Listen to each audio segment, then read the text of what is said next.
Jeshi la polisi katika mkoa wa Mwanza tangu tarehe 20 mwezi wa 3 mwaka 2026 majira ya usiku liliwakamata na linaendelea kuwahoji watu watatu.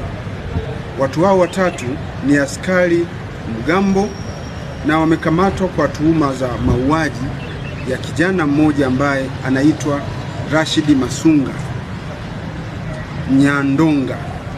Kijana huyu ana umri wa miaka 31 na kazi yake ni fundi simu na ni mkazi wa eneo la Bugando Jeshini katika wilaya ya Nyamagana. Watuhumiwa hao waliokamatwa majina yao ni kama ifuatavyo. Wa kwanza anaitwa Zongoli Richard Makongoro. Huyu umri wake ni miaka 38 na